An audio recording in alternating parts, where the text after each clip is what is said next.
Assalamualaikum warahmatullahi wabarakatuh. Alhamdulillah. Ana mu'alim kaifa halukum? Alhamdulillah nahnu bil khair. Aya nabda darsana bi qiraatil basmalah. Bismillahirrahmanirrahim. Pada kesempatan kali ini kita akan mempelajari pelajaran yang baru, di mana pada pelajaran sebelumnya kita sudah belajar tentang indahnya saling membantu, indahnya saling harga menghargai. Di mana pada hari ini kita akan membahas materi baru tentang menerima qada dan qadar, ya. Menerima qada dan qadar. Mari sama-sama kita amati gambarnya, ya. Yang pertama gambar bayi dalam box. Yang kedua adalah gambar matahari bersinar. Selanjutnya adalah lomba qiraah Al-Quran. Kemudian gambar menjadi juara sepak bola. Mari sama-sama kita memahami makna dari qada dan qadar. Yang pertama adalah qada. Sebelum kita memahami, kita ada cerita singkat di mana ada seseorang yang bernama Salim. Dia ingin mengikuti perlombaan kaligrafi, ya, tingkat kecamatan, sehingga dia berlatih dengan sungguh-sungguh dengan harapan ia akan menjadi peserta yang terbaik.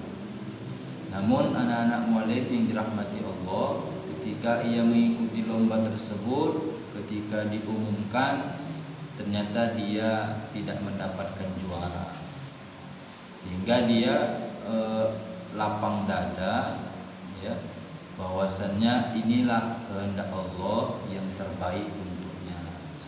Kemudian dia juga berlapang dada, mungkin ada yang lebih baik daripada dia, sehingga ia terus berlatih.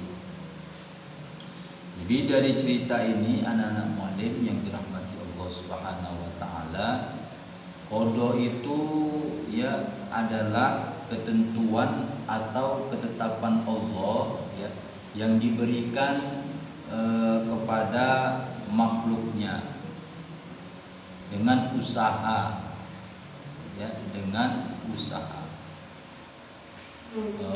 Qada ini setelah usaha kita lakukan, ya, baru qada ditetapkan Allah, ya, ini tidak dapat dirubah, ya, tidak dapat dirubah.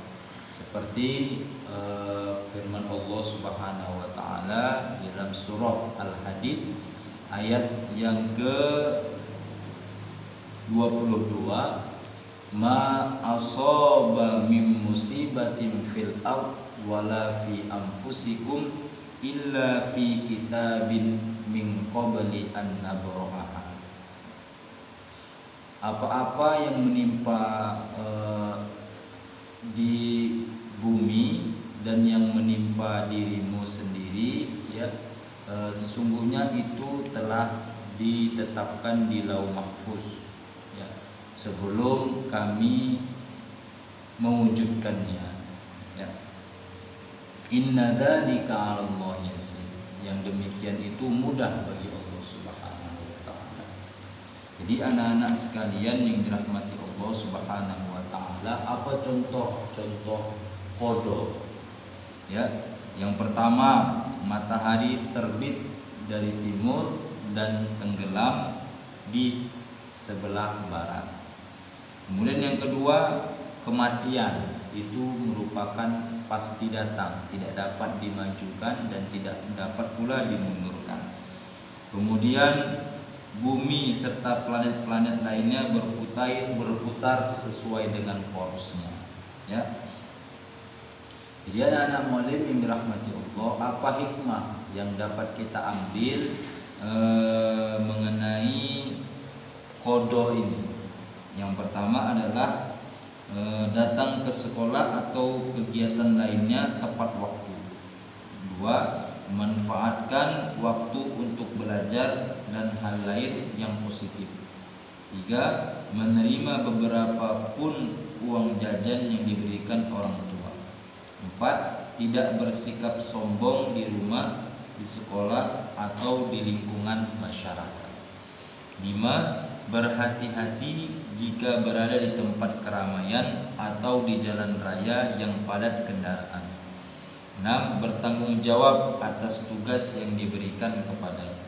7. Santun dan rendah hati dalam bersikap dimanapun ia berada. Itulah yang dapat kita pahami dari qada. Kemudian yang kedua adalah qadar. Sebelum kita memahami qadar, ya, kita cerita dulu cerita yang singkat di mana Maryam ditunjuk gurunya untuk mengikuti lomba pidato, ya. Sehingga ketika dia ditunjuk, ia bersemangat, kemudian ia berlatih bersungguh-sungguh dengan latihan yang maksimal, sehingga atas izin Allah Subhanahu wa taala ia mendapatkan juara. Jadi anak-anak muallim yang dirahmati Allah Subhanahu wa taala, lain halnya dengan qadar, ya. Qadar itu adalah ketetapan Allah Subhanahu wa taala, ya, yang telah berlaku terhadap semua makhluknya. Namun qadar dapat diubah dengan usaha manusia atau ikhtiar, ya. Jadi qadar ini adalah ketetapan Allah, tetapi sesuai dengan ikhtiar kita, sesuai dengan usaha kita, ya. Sebagaimana firman Allah dalam Al-Quran surah Ar-Ra'd ayat yang ke-11, Allah berfirman, A'udzubillahi minasyaitonirrajim, Innallaha la yughayyiru ma biqaumin hatta yughayyiru ma bi anfusihim.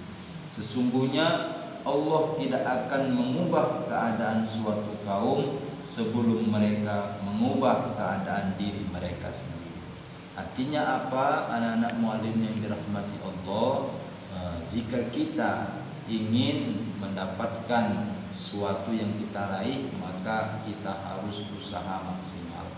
Kita harus bersungguh-sungguh kepada Allah Subhanahu wa taala. Kita berdoa agar kita mendapatkan apa yang kita inginkan.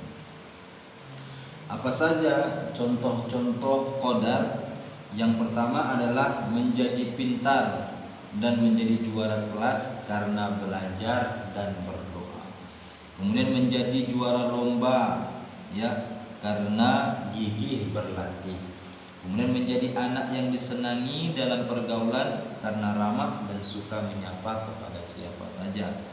Kemudian menjadi anak yang pandai membaca Al-Quran, ya, dan menjadi qori dan qoriah terbaik di sekolah atau sampai ke tingkat provinsi atau nasional, yaitu harus dengan usaha yang gigih, ya. Nah, sekarang apa hikmah, ya? Apa hikmah kita beriman kepada qadar, ya? Yang pertama adalah menyadari bahwa semua cita-cita yang diinginkan harus diusahakan dan harus diusahakan juga dengan doa kepada Allah. Kemudian hikmahnya yang kedua adalah memiliki rasa percaya diri dalam menghadapi tugas, misalnya mengerjakan PR. Kemudian giat dan disiplin dalam belajar, misalnya sebelum berangkat tidur harus belajar terlebih dahulu.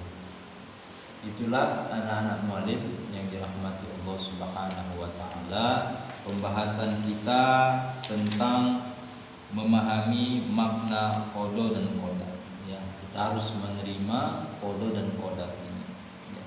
Jadi kesimpulannya anak-anak mualim yang dirahmati Allah Subhanahu wa taala, qada adalah keputusan atau ketetapan Allah terhadap makhluknya yang tidak dapat diubah. Kemudian yang kedua, qadar adalah ketentuan Allah yang telah berlaku terhadap semua makhluknya yang bisa diubah.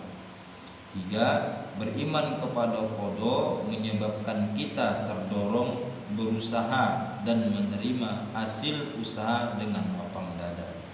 4. Beriman kepada qada menyebabkan kita berperilaku percaya diri, sportif, atau mengakui kelebihan orang lain yang berusaha atau berikhtiar.